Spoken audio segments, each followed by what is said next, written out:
இந்த வீட்டோட மொத்த கணக்கு வளர்ப்பு, பொறுப்பு இது எல்லாமே வந்துட்டு தாத்தாட்ட இருக்கிறதும், தாத்தா மூலமா இங்க மகா சூர்யாவுக்கு முன்னுரிமை குடுக்குறதும் இது எல்லாமே அனாமிகா தெரிஞ்சுக்கிறாங்க. இதையெல்லாம் தெரிஞ்சுக்கிட்டு தன்னுடைய வீட்டுக்கு ஃபோன் பண்ணி விஷயத்த சொல்றாங்க. அவங்க இவ்வளோ பெரிய பொறுப்ப அங்க மகாவுக்கும், சூர்யாவுக்கும் கொடுத்து வச்சிருக்காங்களான்ற மாதிரி கேட்குறாங்க. ஆமா அப்பா, இவங்க இப்படிப்பட்ட பொறுப்ப அதுவும் இந்த மகா கையில தூக்கி குடுப்பாங்கன்னு நெனச்சு கூட பார்க்கல. அதுவும் இல்லாம இது ராஜலட்சுமி அத்தைக்கு முதல்ல பிடிக்கல. இப்போ என்னமோ கொஞ்சம் அக்செப்ட் பண்ணிக்கிற மாதிரி தான் பேசிக்கிட்டு இருக்காங்க. அதெல்லாம் இருக்கட்டும். இப்போ நான் என்ன பண்றதுன்ற மாரி தன்னுடைய அப்பாட்ட கேட்குறாங்க அனாமிகா. அதுக்கு அவங்க அப்பா சொல்றாங்க, ஏற்கனவே நம்ம 2,00,00,000 பணத்த வந்துட்டு அவங்க கிட்டேருந்து கையாடல் பண்ணியிருக்கோம். இந்த விஷயம் கூட அவங்களுக்கு தெரியாது. நான் ஏதோ கடன் பட்ட மாதிரியும், என் கடன அடைக்க வந்த மாதிரியும் இந்த மகாவும், சூர்யாவும் பெருசா வந்துட்டு அந்த 2,00,00,000 குடுத்து நமக்கு உதவி பண்ண தான் நெனச்சிட்டு இருக்காங்க. ஆனா நம்ம பண்ண விஷயம் நமக்கு தானே தெரியும்னு சொல்ல, இத கேட்ட அனாமிகாவும் 2,00,00,000க்கு பதிலா 5,00,00,000ன்னு சொல்லியிருந்திருக்கணும்னு சொல்ல, இத கேட்ட அவங்க அப்பா சொல்றாங்க, பேராசைப்படக்கூடாது. கொஞ்சம் கொஞ்சமா தான் நம்ம அவங்க கிட்டேருந்து இந்த பணத்தை நம்ம திரும்ப வாங்கணும். அது மட்டும் இல்லாம 5,00,00,000 சொல்லியிருந்தா சூர்யாவை யோசிச்சிருப்பான். அதனால தான் 2,00,00,000 சொன்னேன் அப்படின்னு சொல்றாங்க எங்க அனாமிகாவோட அப்பா. அதெல்லாம் சரி, இப்போ நான் என்னப்பா பண்றது அப்படின்ற கேக்குறாங்க. அதுக்கு எங்க அனாமிகா கிட்ட சொல்றாங்க, நீ இந்த விஷயத்துலேருந்து தப்பிக்கணும். நீ இந்த விஷயத்துல மாட்டிக்க கூடாதுன்னு நினைச்சுனா அந்த வீட்ல அவங்களுக்கு பிடிக்காத ஒரு ஆள் யாராவது இருப்பாங்கல்ல, உனக்கு நல்லா தெரிஞ்சிருக்குமேன்னு சொல்ல, ஆமாப்பா, இந்த குடும்பத்துல இந்த 2 பேர் தான் வந்துட்டு எப்போதும் பிரச்சனைக்கு மேல பிரச்சனை பண்ணிக்கிட்டு இருக்கதுன்னு சொல்றாங்க. யார் அந்த 2 பேருன்னு எங்க அனாமிகாவோட அப்பா கேட்க, வேற யாரு, சித்ரா தேவியும் அதான் உங்க பையன் கௌதம் தான் அப்படின்னு சொல்றாங்க. அப்புறம் என்ன, அவங்களே உனக்கு துணையா இருப்பாங்கன்னு சொல்ல, ஆனா அவங்களுக்கு இந்த விஷயம் தெரியக்கூடாது. அவங்களுக்கே தெரியாம அவங்க மூலமா தான் நீ இந்த காயை நகர்த்தணும்னு சொல்றாங்க. இதை கேட்ட அனாமிகா, சொல்லிட்டீங்கல்ல, இனிமே நான் பாத்துக்கிறேன். காரியத்தை சாதிச்சுட்டு அதுக்கு பிறகு உங்களுக்கு நான் ஃபோன் பண்றேன்னு சொல்லிட்டு எங்க ஃபோனை வச்சிடுறாங்க அனாமிகா. அனாமிகா ஃபோனை வச்ச கையோட எங்க உள்ள வராங்க. உள்ள வந்து என்ன பிளான் பண்ணலாம், எப்படி இவங்களை நம்ம காரியத்துக்குள்ள சாதிக்க வைக்கிறதுக்கு இழுக்கிறது, இப்படி பல யோசனைகளை உட்காந்துக்கிட்டு இருக்க. அப்ப இங்க சித்ரா தேவி வராங்க. வர சித்ரா தேவி இங்க அனாமிகாவை பார்த்துட்டு, என்ன பல யோசனைகள்ல இருந்துட்டு இருக்க போல, என்ன மறுபடியும் ஏதாவது பிளான் பண்ணலான்னு யோசிக்கிறியான்னு கேக்குறாங்க. இவங்க கிட்ட என்னைக்குமே எதை பத்தியும் பேசக்கூடாது, ஷேர் பண்ணிக்கவும் கூடாதுன்றதுல உறுதியா இருக்கு அனாமிகா. நான் என்ன பிளான் பண்ண போறேன், நான் பாட்டுக்கு என் வேலையை பார்த்துட்டு இருக்கேன். நீங்க ஏன் அத்தை இப்படி பேசுறீங்கன்னு சொல்லி கேக்குறாங்க. சரி சரி, நீ எந்த பிளானும் பண்ணலைனாலும் எனக்கு பிரச்சனை கிடையாது அப்படின்ற மாதிரி இங்க சித்ரா தேவி சொல்லிட்டு இருக்கேன். இங்க சித்ரா தேவி ஒரு சந்தேகமான பார்வையை தான் அனாமிகா மேல செலுத்துறாங்க. இதை கவனிச்ச அனாமிகா, இவங்க கிட்ட நம்ம எப்படி இதை பத்தி பேசலாம், எப்படி பேசி இவங்களை அந்த பிரச்சனைக்குள்ள தள்ளிவிட்டு நம்ம தப்பிக்கிறது, நம்ம கைக்கு பணமும் வந்தாகணும். ஏற்கனவே வந்த பணமும் கையில நிக்க மாட்டேங்குது. இந்த பணத்தை எப்படி வாங்குறது அப்படின்னு நினைச்ச அனாமிகா சொல்றாங்க, சரியத்த, இந்த வீட்டுல மகா தான் எல்லாமுமே வா அப்படின்னு கேக்குறாங்க. எல்லாமுமே வானா எனக்கு புரியல, புரியுற மாதிரி சொல்ல அப்படின்னு சித்ரா தேவி கேட்க, இல்ல, இந்த வீட்டோட கணக்கு வழக்கு, பொறுப்பு, அது மட்டும் இல்லாம செலவு வரவுன்னு மொத்த செலவு எல்லாத்தையுமே பாத்துக்கிறது நம்ம மகாவா அப்படின்னு கேக்குறாங்க.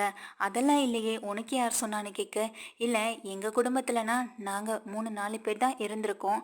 அம்மா அப்பா 2 பேருமே சேர்ந்து கவனிச்சுப்பாங்க. ஆனா இது கூட்டு குடும்பமா இருக்குல்ல, அதனால தான் கேட்டேன் அப்படின்னு சொல்றாங்க. அப்படியா, இந்த வீட்டோட குடும்பத்தோட கணக்கு வழக்கு, பொறுப்பு இது எல்லாத்தையும் பாத்துக்கிறது ராஜலட்சுமி அக்கா தான் அப்படின்னு சொல்றாங்க. பெரியத்தையா, பின்ன நீங்களாம் அப்படின்ற மாதிரி சொல்ல, அவங்க தானே இந்த வீட்டுக்கு மூத்த மருமகளா வந்தாங்க, அதனால அவங்க கையில தான் எல்லா பொறுப்பும் இருக்குன்னு சொல்றாங்க. இதை கேட்ட அனாமிகா, அப்போ நீங்களுக்கும், அப்போ உங்களுக்கும் காயத்ரியத்தைக்கும் அப்படின்ற மாதிரி சொல்ல, ஆமா, எங்களையெல்லாம் எங்க கவனிச்சுக்கிறாங்க அப்படின்ற மாதிரி ரொம்ப ஏளனமா பேசுறாங்க. இதை கேட்ட அனாமிகா சொல்றாங்க, அப்போ அடுத்தது இந்த பொறுப்பு மகா கிட்ட போகும்னு சொல்லுங்கன்னு சொல்ல, அதை எப்படி நான் போக விடுவேன், மகா கைக்கு அந்த பொறுப்பு போகவே விட மாட்டேன்னு இங்க சித்ரா தேவி சொல்றாங்க. இதை கேட்ட எங்க அனாமிகா சொல்றாங்க, அடுத்து ஐஸ்வர்யா கைக்கு வரலான்னு நினைச்சிட்டு இருக்கீங்களன்னு சொல்ல, அவ கைக்கா, அவளும் இந்த மகாவும் ஒண்ணுதான். முதல்ல இவளுங்க 2 பேரையும் இந்த வீட்டை விட வெளியில அனுப்புறது எப்படின்னு யோசனை இருந்துட்டு இருக்கேன். அந்த பொறுப்பெல்லாம் அவங்க 2 பேர் கைக்கும் வரக்கூடாது. முதல்ல இந்த பொறுப்பெல்லாம் என் பையனோட கைக்கு வரணும். அதுக்கு தான் ஏதாவது ஒரு வழி பண்ணணும்னு சொல்ல, அவ்வளோ ஈஸியாலாம் வந்துடாது, அதுவும் கௌதம் கைக்கு. நான் அந்த பொறுப்பை எடுத்து நடத்தினாதான் உண்டுன்னு அனாமிகா மனசுலயும் நினைச்சிட்டு இருக்காங்க. அதுக்கு பிறகு இங்க சித்ரா தேவிட்ட கேக்குறாங்க, ஓ அப்படியா, அப்போ மொத்த கணக்கு வழக்கு, பொறுப்பு இது எல்லாத்தையுமே பாத்துக்கிறது ராஜலட்சுமி அத்தை தானா அப்படின்னு சொல்ல, என்ன இப்படி சொல்லிட்டா, அவங்க எல்லாத்துலயுமே அவங்க தான் அப்படின்ற மாதிரி இங்க பெருமையாவும் வேற யோசிக்கிறாங்க சித்ராதேவி.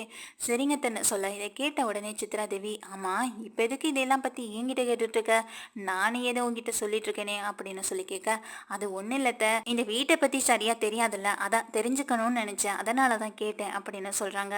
இவ ஏதோ ஒரு பிளான் பண்ணுறா, ஆனால் என்னென்னு தானே சரியாக தெரிய மாட்டேதுன்னு நினச்ச சித்ராதேவி அந்த இடத்துல இருந்து விலகி போயிடுறாங்க. இப்போ என்ன பண்ணுறது, பெரிய அத்தை கிட்டையா மகா அக்கா கூட ஏதாவது கொஞ்சம் அப்படி இப்படி போவாங்க, அவங்கள ஏமாற்றி வாங்குறதுக்கு நிறைய வாய்ப்புகள் இருக்குது.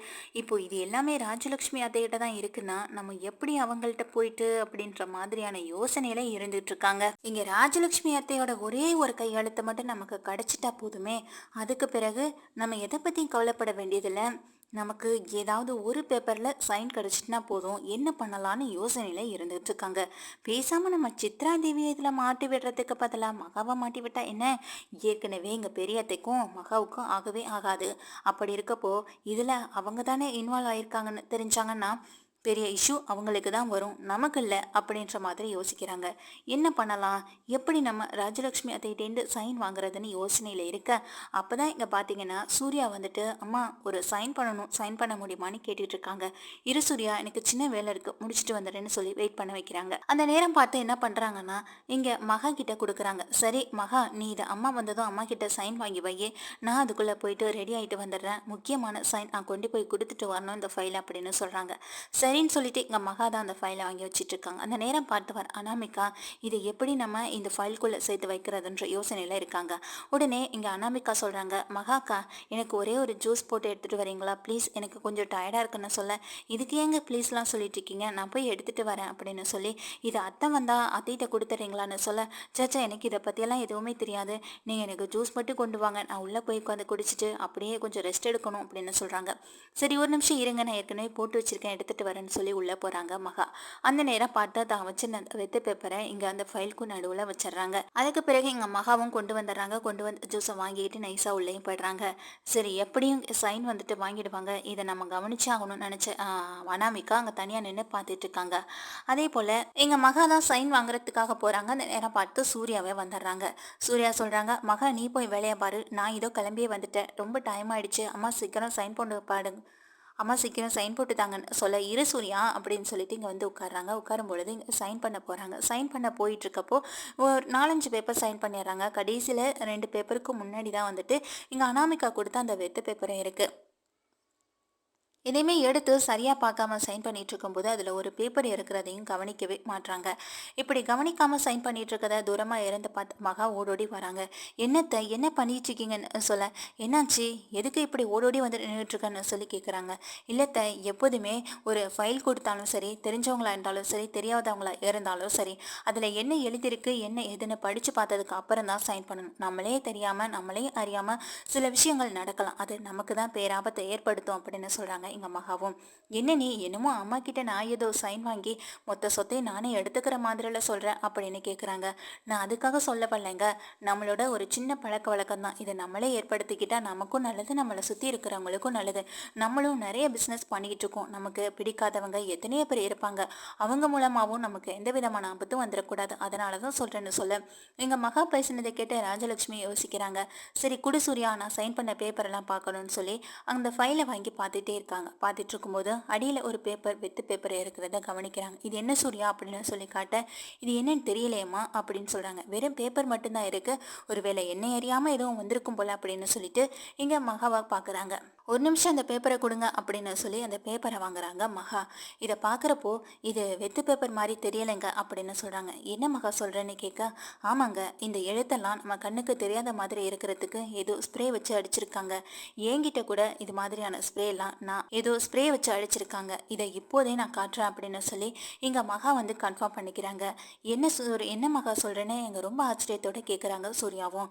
ஆமாங்க, இது மாதிரி நான் நிறைய ப்ராஜெக்ட் ஒர்க்கு நிறைய பேருக்கு செஞ்சு கொடுத்துருக்கேன், அப்போ அந்த ப்ராஜெக்ட் செய்யும்போது யூஸ் பண்ணுற ஸ்ப்ரேவும் பேப்பர் மாதிரி தான் இருக்குது, இந்த ஸ்ப்ரே கூட என்கிட்ட இருக்குது, எழுத்தை வந்து கண்டுபிடிக்கிறதுக்கான ஸ்ப்ரே, இருங்க நான் போய் எடுத்துகிட்டு வரேன்னு சொல்லி இங்கே மகா வந்து போகிறாங்க. எடுத்துகிட்டு வந்து அந்த ஸ்ப்ரேவை அந்த பேப்பரில் அடித்து பார்த்தா மொத்தமாக ஃபுல்லாகவே எல்லாம் என்ன எழுதியிருக்கு ஏது என்னன்னு தெரிய வருது. அப்போ தான் அதில் எழுதியிருக்கதை படித்ததுமே மகாவுக்கும் சூர்யாவுக்கும் பயங்கர அதிர்ச்சி ஆகுது. என்ன ஒருத்தர் மாற்றி ஒருத்தர் அதிர்ச்சியில் நின்றுட்டுருக்கீங்க, என்ன விஷயம் என்ன எழுதியிருக்கு அப்படின்னு கேட்குறாங்க. இங்கே வந்து ராஜலக்ஷ்மியும். நீங்களே படிச்சு பாருங்கம்மான்னு சொல்ல, இதில் இருக்கிற பாதி சொத்து அனாமிகாவுக்கு அனாமிகாவோட பேரில் எழுதி வைக்கிறோன்ற மாதிரி எழுதியிருக்காங்க. இதை பார்த்ததுமே இங்கே அதிர்ச்சியில் உறைஞ்சி போய் நின்றுட்டு இருக்காங்க. என்ன சூர்யா அதெல்லாம் அப்படின்ற மாதிரி கேட்க, இந்த பேப்பர் எப்படி மகா வந்திருக்குன்னு சொல்லி அப்போதான் மகாட்ட கேட்குறாங்க. கொஞ்ச நேரத்துக்கு முன்னாடி என்கிட்ட கொடுத்துட்டு போகும்போது என்கிட்ட வந்து ஜூஸ் கேட்டது எங்கள் அனாமிகா தான் இப்படி ஒரு வேலையை பார்த்துருக்கணும் அப்படின்னு சொல்ல, இதெல்லாம் உள்ளேருந்து கேட்டுட்டு இருக்க அனாமிகா, இந்த விஷயம் யாருக்குமே தெரியாது, இதை யாராலையும் கண்டுபிடிக்க முடியாதுன்னு அப்பா சொன்னார். ஆனால் இந்த மகா எல்லாரையும் விட புத்திசாலியாக இருக்கா. இவ்வளோ சீக்கிரத்தில் அது என்ன பேப்பர், எப்படிப்பட்ட பேப்பர்ன்றதை கண்டுபிடிச்சிட்டாலே நம்ம எப்படி இதுலேருந்து தப்பிக்க போகிறோம், என்ன எதுன்னு தெரியாமல் வெளி பெதுங்கி முழிச்சிட்டு உட்காந்துட்டு இருக்காங்க. இங்கே உள்ளே போகிறவங்க, அனாமிகா வெளியில் வாடி அப்படின்னு சொல்லி கத்துறாங்க ராஜலக்ஷ்மி. இப்போ எதுக்குக்கா அவளைகிட்ட இப்படி நடந்துக்கிறீங்கன்னு சொல்லி காயத்ரி வந்து நிற்கா. நீ உன் மருமகளுக்கு சப்போர்ட் பண்ணுறது போதும், அவள் பண்ண வேலையை நினச்சா நீயே அவளை கழுத்தை பிடிச்சி இந்த வீட்டை விட்டு வெளியில் தள்ளுவ அப்படின்னு சொல்கிறாங்க காயத்ரி கிட்ட. இதை கேட்ட காயத்ரியும், அப்படி என்ன பண்ணா என்ன பண்ணான்னு சொல்லுங்க முதல்லன்னு சொல்ல, அப்போ விஜயும் வராங்க. என்ன பெரியமா என்னாச்சு, எதுக்கு இப்படி சத்தம் வச்சிட்டு இருக்கீங்கன்னு சொல்ல, முதல்ல உன் பொண்டாட்டியை வெளியே வர சொல்லுடா அப்படின்னு கத்துறாங்க. அனாமிகா வெளியே வா அப்படின்னு சொல்ல, அனாமிகா பயந்துகிட்டே கதவை திறக்கிறாங்க. வெளியே வராங்க. வெளியில் வர அனாமிகாவை பார்த்துட்டு எங்கள் மொத்த குடும்பமும் பார்த்துட்டே நிற்க, என்னாச்சுன்னு இப்போ வந்து சொல்லுங்க கண்ணு காயத்ரி கேட்குறாங்க. அதோ அந்த பேப்பரை நீயே படித்து பாருன்னு சொல்ல, அந்த பேப்பரை வாங்கி படித்து பார்த்தா அதில் வந்து எழுதியிருக்கிறதுக்கு பார்த்துட்டு இங்கே சூர்யாவை எங்கள் காயத்ரி அப்புறம் அவங்க ஹஸ்பண்ட் அதுக்கப்புறம் விஜயனை எல்லாரும் அதிர்ச்சியில் பார்த்துட்டே இருக்காங்க. என்னது இது அப்படின்ற மாதிரி புரியாத மாதிரியே கேட்குறாங்க. இங்கே புரியாத மாதிரியே கேட்குறாங்க சூர்யா கிட்ட. சூர்யா அதுக்கு பிறகு தான் நடந்த விஷயங்கள் எல்லாத்தையுமே சொல்ல, இதை கேட்ட எங்கள் விஜயோட குடும்பத்தில் இருக்கவங்களும் ரொம்ப அதிர்ச்சியில் அப்படியே உறைஞ்சு போய் நிற்க அனாமிகா வெளி பிதுங்கி நின்றுட்டு இருக்காங்க. என்னம்மா இதெல்லாம், இந்த சொத்துக்காக தான் நீ கல்யாணம் பண்ணிட்டு வந்தியா? அப்படின்னா இந்த சொத்து தான் வேணும்னா முதல்ல சொல்லியிருக்கலாமே, எதுக்காக நீ எங்கள் பையன் விஜயோட வாழ்க்கையை கெடுக்கணும்னு சொல்லி கேட்குறாங்க. இங்கே காயத்ரியும், எனக்கு தேவை சொத்து கிடையாது அப்படின்னு சொல்ல, வேற என்ன அப்படின்னு கேட்குறாங்க எங்கள் சூர்யா. கையும் களவுமா மாட்டினதுக்கு பிறகு பின்ன எதுக்கு பொய் சொல்லணும்னு எங்கள் ஐஸ்வர்யாவும் கேட்க, அதுக்கு சொல்கிறாங்க, எனக்கு தேவை சொத்து கிடையாது, இந்த குடும்பத்தோட நிம்மதி இருக்கக்கூடாது, அதுக்காக மட்டும்தான் நான் இந்த வீட்டுக்கு வந்தேன். கொஞ்சம் கொஞ்சமாக நான் என்ன பண்ணணும்னு நினைக்கிறேனோ அதெல்லாம் சாதிக்கவும் ஆரம்பித்தேன். கடைசியில் இந்த பேப்பர் விஷயத்தில் மகாவால் தான் மாட்டிக்கிட்டேன். இதுக்கப்புறமும் உங்ககிட்ட மறைச்சி நான் என்ன பண்ண போகிறேன்? நான் விஜயை கல்யாணம் பண்ணிக்கிட்டது இந்த குடும்பத்தை பழி வாங்கணுன்ற ஒரு எண்ணத்துக்காக மட்டுமா தவிர விஜய் கூட சேர்ந்து வாழணுன்ற எண்ணம் எனக்கு கொஞ்சம் கூட இல்லைன்னு சொல்கிறாங்க. இதை கேட்ட இங்கே காயத்ரிக்கு பகீர்னு தூக்கி போடுது. என்ன அனாமிகா சொல்கிற அப்படின்னு கேட்க, நீ எதுக்காக பழி வாங்கணும்னு வந்த, அப்படி என்ன விஷயம் இருக்குன்னு சொல்ல, உங்களுக்கு தெரியாது தாத்தா அப்படின்னு கேட்குறாங்க. நீ எதை பற்றிமா கேட்குற, எதை பற்றி பேசுகிறேன்னு சொல்ல, எல்லாத்துக்கும் காரணம் நீங்களும் பசங்களும் மட்டும்தான், அதுக்காக மட்டும்தான் இந்த குடும்பத்தை பழி வாங்கணும்னு வந்தேன், அதுக்காக இப்படியே விட்டுட்டு போயிடுவேன்னு மட்டும் நினைக்காதீங்க. கண்டிப்பாக உங்கள் குடும்பத்தோட சந்தோஷம் இது எல்லாத்தையும் கொஞ்சம் கொஞ்சமாக சதைப்பேன். இந்த வீட்டில் இல்லைனாலும் இந்த வீட்டை விட்டு வெளியே போனாலும் சரி, இந்த குடும்பத்தை நான் நிம்மதியாக வாழவே விட மாட்டேன்னு அனாமிகா சொல்கிறாங்க. இதை கேட்ட விஜய் வந்து, இந்த குடும்பம் ஒற்றுமையாக இருக்கணும்னு நினச்சி நான் உன்னை கல்யாணம் பண்ணிட்டு வந்தேன், மேலே காதல் பட்ட உன்னை சந்தோஷமாக வச்சு பார்த்துக்கணும்னு நினச்சேன், ஆனால் உன் மனசில் இப்படிப்பட்ட ஒரு எண்ணம் இருக்குன்ற போது அப்படின்ற மாதிரி அனாமிகா சொல்கிறாங்க. நான் ஆரம்பத்தில் அப்படி தான் நினச்சி வந்தேன் விஜய், ஆனால் உன்கிட்ட இருக்க காதல் உண்மையானது, உன்னை உண்மையாக தான் காதலிக்கிறேன் அப்படின்னு சொல்கிறாங்க. உன் காதலை கொண்டு குப்பையில் போடு அப்படின்னு சொல்லி இங்கே அனாமிகாவை பார்த்து பயங்கரமாக திட்டுறாங்க. என்னை காதலிச்ச பிறகும் நான் கல்யாணம் பண்ணிக்க போகிறேன்னு தெரிஞ்ச பிறகும் அந்த இடத்துல அமைதியாக எல்லாத்தையும் தூக்கி போட்டு அதை மண்ணுக்குள்ளே போட்டு மூடின மாதிரி அமைதியாக நின்றுகிட்டு இருந்தா பிரபாவா, அவ எங்க, நீ எங்க இருக்குன்ற மாதிரி கேள்வி கேட்குறாங்க. பிரபாவை பற்றி என்கிட்ட பேசாதன்னு சொல்ல, இப்போ அவளை பற்றி பேசினா என்ன ஆக போகுது, அவெல்லாம் சொக்க தங்கம் அப்படின்னு சொல்கிறாங்க. இதை காயத்ரியே சொல்கிறாங்க. இவ்வளோ நாள் என்ன தானே சொக்க தங்கன்னு சொல்லிட்டு இருந்தீங்கன்னு சொல்ல, உன்னை பற்றி தெரியாமல் நான் அப்படி ஒரு வார்த்தையை விட்டுட்டேன், ஆனால் இப்போ தானே தெரியுது இந்த குடும்பத்தை பழிவாங்க வந்தவன்னு சொல்றியே, அப்படி இந்த குடும்பத்தில் உள்ளவங்க உனக்கு என்னத்தை கெடுதல் செஞ்சாங்க, அதை முதல்ல சொல்லுன்னு கேட்குறாங்க எங்கள் விஜயம்.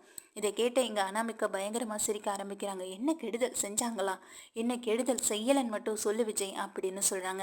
இது எதுவுமே புரியாமல் எல்லாருமே வெளிப்பதிங்க அனாமிகாவையே பார்த்துட்டு இருக்காங்க. அப்போது அந்த 2 கோடி ரூபாய் பணம் அப்படின்ற மாதிரி கேட்க, இதை கேட்ட எங்கள் அனாமிகா, அதுவும் எல்லாமே ட்ராமா தான் அப்படின்னு சொல்கிறாங்க. இதை கேட்ட ராஜலக்ஷ்மி, எந்த 2 கோடி ரூபா அப்படின்னு கேட்க, கல்யாணத்துக்கு முதல்ல நடந்த விஷயம்ப்பா, அது யாருக்கும் தெரியாது, அந்த 2 கோடி ரூபாய் பணம் இவங்க அப்பா கடன் வாங்கிட்டதா சொல்லி ஒரு பெரிய பிரச்சனையே நடந்தது, கல்யாணமே நடக்கக்கூடாத ஒரு நிலைமையில இருந்துகிட்டு இருந்தது, அந்த கல்யாணம் நடந்ததே எங்கள் மகாவால் தான். மகா பார்த்துட்டு வந்து சொன்னதுனால தான் அந்த 2 கோடி ரூபாய் பணத்தை அவங்களுக்கு கொடுத்து நான் அடைச்சேன்னு சொல்ல, நீங்கள் நினைக்கிற மாதிரியான ஆளுங்களே கிடையாதுன்னு அப்போ தான் அனாமிகா சொல்கிறாங்க. இது கேட்ட மொத்த குடும்பமும் அதிர்ச்சியில் அனாமிகாவை பார்க்க, இப்போனாலும் சொல்லு, உண்மையிலே நீ யார், எதுக்காக இந்த குடும்பத்துக்கு வந்த, என்ன காரணத்துக்காக வந்து யாரை பழி வாங்கணும்னு வந்தேன்னு இங்கே கேள்விக்கு மேலே கேள்வி கேட்குறாங்க விஜயம். அவ்வளோ சீக்கிரத்தில் என்னை பற்றின ரகசியத்தை சொல்லிட்டேன்னா அப்புறம் அதில் சுவாரஸ்யம் என்ன இருக்குது? கண்டிப்பாக என்னை பற்றின எந்த உண்மையும் நீங்கள் தெரிஞ்சுக்க முடியாது. ஆனால் அதுக்காக உங்கள் குடும்பத்தை பழிவாங்க நான் விட்டுட்டு போகவும் மாட்டேன்னு சொல்ல, அதுக்கு நீ இந்த வீட்டில் இருந்தால் தானே அப்படின்னு விஜய் சத்தம் போடுறாங்க. என்ன விஜய் சொல்கிறேன்னு அனாமிகா கேட்க, இவ்வளவு ஆனதுக்கு பிறகும் என் குடும்பத்தை பழிவாங்கன்னு துடிச்சிட்டு இருக்க உன்னை இந்த வீட்டில் நான் எப்படி இருக்க விடுவேன்? இந்த நிமிஷமே வீட்டை விட்டு வெளியில் போன்னு சொல்ல திரும்பவும் அனாமிகா சிரிக்கிறாங்க. எதுக்கு சிரிக்கிறான்னு தெரியாமல் புடிச்சு முழிஞ்சிட்டு நிற்கிறாங்க எல்லாரும். அப்போ உடனே அனாமிகா சொல்கிறாங்க, இந்த வீட்டை விட்டு போனாலும் என்னுடைய எண்ணத்தை நான் கைவிட மாட்டேன், கண்டிப்பாக நான் அதை வந்துட்டு நிறைவேற்றிய தீர்வுன்னு சொல்ல, அதுக்கு எங்கள் விஜய் சொல்கிறாங்க, கண்டிப்பாக என்னுடைய வாழ்க்கையிலேருந்து உன்னை முழுமையாக நான் தூக்கி எறிகிறேன், என்னம்மா சொல்கிறீங்கன்னு சொல்ல, அதுக்கு எங்கள் காயத்ரி ஒரு விபரீதமான ஒரு முடிவை இங்கே அனாமிகாவுக்கு கொடுக்குறாங்க. இங்கே பாரு அனாமிகா, என்னைக்காவது விஜய் ஏற்றுப்பான்ற ஒரு நம்பிக்கையில் நீ இருக்கலாம், ஆனால் என்னைக்குமே ஏற்றுக்க மாட்டான்னு சொல்லி நான் முடிவை எடுத்துட்டேன்னு சொல்கிறாங்க. இதை கேட்ட அனாமிகா அதிர்ந்து போய், என்னத்தை நீங்கள்னு சொல்ல, இந்த குடும்பத்தை தானே பழிவாங்கணும்னு நினைக்கிறேன், அப்போ இந்த குடும்பத்தில் தானே நாங்களும் இருந்துகிட்டு இருக்கோம்னு சொல்ல, இல்லை நான் உங்களெல்லாம் நான் எதுவுமே செய்ய மாட்டேன் அப்படின்னு சொல்கிறாங்க. நீ யாரையுமே இந்த குடும்பத்தில் எதுவுமே செய்ய முடியாதா அனாமிகா, அதை முதல்ல தெரிஞ்சுக்கணும். காயத்ரி சொல்கிறது மட்டும் இல்லாமல் இப்போ கேட்டுக்கோ, இந்த வீட்டுக்கு இனிமேல் மருமகளாக வரப்போகிறது பிரபா மட்டும்தான். பிரபாவோட மனசில் எங்கள் விஜய்க்கு எவ்வளோ பெரிய இடம் இருக்குன்னு தெரியும், விஜய்க்கும் இங்கே பிரபாவை பிடிக்கும்னு தெரியும். எங்கே அவன் மனசு எங்கள் பிரபா பக்கம் சாஞ்சிருமோன்ற ஒரு பயத்தில் தான் இங்கே மகா கிட்ட கூட நான் முகம் கொடுத்து பேசாமல் இருந்தேன். ஆனால் இப்போ உன்னுடைய என்னன்றது எங்களுக்கு எல்லாருக்குமே தெரிஞ்சிருச்சு. இதுக்கப்புறம் விஜய்க்கும் உனக்கும் முறைப்படி டிவோர்ஸ் வாங்கினதுக்கு பிறகு எங்கள் பிரபாவுக்கும் விஜய்க்கும் நானே எல்லா முன்னிலையிலையும் கல்யாணத்தை நடத்தி வைப்பேன்னு சொல்ல, இதை கேட்டு எங்கள் தாத்தா பாட்டி சந்தோஷப்பட்டாலும் மகாவுக்கு ரொம்ப ஆச்சரியமாக இருக்குது, அதிசயமாகவும் இருக்குது. இந்த அனாமிகா யார், எப்படிப்பட்டவ, எதுக்காக வந்தா, ஏன் வந்தா, இவளை எப்படி கண்டுபிடிக்கிறது, இவளோட ரகசியம் என்ன, எப்படி தெரிஞ்சுக்கிறது, அந்த ஒரு குழப்பத்தில் பதட்டத்தில் அந்த யோசனையில் இருந்துகிட்டு இருக்காங்க எங்கள் மகா. ஆனால் எங்கள் அனாமிகா பயங்கர அதிர்ச்சியில் இருக்காங்க. என்ன இருந்தாலும் விஜய் தான் பக்கம் இருப்பான்னு நினச்சவங்களுக்கு எங்கள் விஜய் வந்து பேரதிர்ச்சியை கொடுக்கறது மட்டும் இல்லாமல் காயத்ரி அத்தை இதை விட பேரதிர்ச்சியாக கொடுக்குறாங்க, சும்மா பிரபாவை தான் கல்யாணம் பண்ணி வைக்க போகிறேன்னு சொல்லி. இதை கேட்ட எங்கள் அனாமிகாவால் தாங்கிக்கவே முடியலை. என்னால் விட்டுட்டு நீ பிரபாவை கல்யாணம் பண்ணிப்பியான்னு சொல்லி சத்தம் போடுறாங்க, சாட்டையை பிடிச்சு அழுகிறாங்க. இதுக்கு உடனே விஜய் சொல்கிறாங்க, என்னோடைய சம்மதத்துக்காக நான் ஆசைப்பட்டன்றதுக்காக தான் உன்னை கல்யாணம் பண்ணி வச்சாங்க, இனிமே என்னோட குடும்பம் எடுக்கிற எந்த முடிவாக இருந்தாலும் அதுக்கு நான் ஒத்து போவேனே தவிர நான் மற்றபடி எதுவுமே பேச மாட்டேன், எதிர்த்து பேச மாட்டேன், அவங்க யாரை பார்த்து கல்யாணம் பண்ணி வச்சாலும் நான் கல்யாணம் பண்ண சொல்கிறாங்க எங்கள் விஜயம். இதை கேட்ட அனாமிகா அழுக ஆரம்பிக்கிறாங்க. நீ இந்த வீட்டில் ஒரு நிமிஷம் கூட இருக்கக்கூடாது, இந்த வீட்டை விட்டு வெளியில் போன்னு சொல்ல, உடனே சூர்யா சொல்கிறாங்க, இந்த அனாமிகாவை பார்த்தா ஏதோ மனநிலை பாதிக்கப்பட்ட மாதிரி தான் இருக்குது, இது சரியான ஒரு மனநிலைமையில் இல்லைன்ற மாதிரி இருக்குது, பேசாமல் நம்ம மனநல காப்பகத்துக்கு ஃபோன் பண்ணி விஷயத்த சொன்னால் என்ன அப்படின்னு சொல்கிறாங்க. என்னைய பைத்தியம்னு சொல்கிறீங்களா அப்படின்னு இங்கே ரொம்பவே கத்தி ஆர்ப்பாட்டம் பண்ணுறாங்க. நான் அப்படி சொல்ல வரல, நீ ஏதோ ஒரு பிரச்சனையில் உன் மனசளவில் பாதிக்கப்பட்டிருக்கன்றது நல்லா தெரியுது, அதுக்காக அந்த ஒரு விஷயத்துக்காக உன்னுடைய வாழ்க்கையே போனாலும் பரவாயில்லன்னு நினச்சி இந்த குடும்பத்தை பழி வாங்கணும்னு வந்திருக்க, அப்படிப்பட்ட உனக்கு ட்ரீட்மெண்ட் தான் முக்கியம் அப்படின்னு சொல்கிறாங்க. இதை கேட்ட எங்கள் விஜயும், அண்ணன் சொல்கிறது தான் சரி, பேசாமல் இவளை ட்ரீட்மெண்ட்டுக்கு அனுப்பி வைப்போம் அப்படின்னு சொல்கிறாங்க. இதை கேட்ட எங்கள் தாத்தா பாட்டி, என்ன இருந்தாலும் உங்கள் அம்மா அப்பாவுக்குன்னு சொல்ல, அவங்க அம்மாவாத அப்பாவாத இனிமேல் யார் எங்கே பார்க்குறதா இருந்தாலும் பேசாமல் ஹாஸ்பிட்டலில் போய் பார்த்துக்கிட்டோம் அப்படின்னு சொல்லிட்டு எங்கள் விஜய் அவசரமாக ஃபோன் பண்ணி விஷயத்த சொல்கிறாங்க. அங்கே இருக்கிறவங்களும் நேராக வீட்டுக்கு வர அனாமிகாவை பிடிச்சி இழுத்துட்டே போயிடுறாங்க அங்கே ஹாஸ்பிட்டலுக்கு. இங்கே இதெல்லாம் பார்த்துட்டு இருந்த சூர்யா விஜய்கிட்ட சொல்கிறாங்க, இங்கே பாரு விஜய், ஒரேடியாக வெறுத்துறாத, நீயும் இப்படியெல்லாம் நடந்துக்காத, அனாமிகாவை பார்க்கும்போது அவள் மனசளவில் ஏதோ ஒரு பெரிய விஷயத்தை வந்து மனசில் வச்சு காயப்பட்டிருக்கா, அதனால தான் இது வந்து ஒரு பெரிய எதிரொலியாக இருக்குது, கண்டிப்பாக அவள் வாழ்க்கையில் என்ன நடந்துக்கிட்டதுன்னு இங்கே தெரிஞ்சுக்கிட்டா மட்டும்தான் இந்த பிரச்சனைக்கான தீர்வு என்னன்றதை நம்ம கண்டுபிடிக்கவும் முடியும், அதுக்கான வழி என்னன்னு மட்டும் பார்க்கலான்னு எங்கள் சூர்யாவும் சொல்கிறாங்க.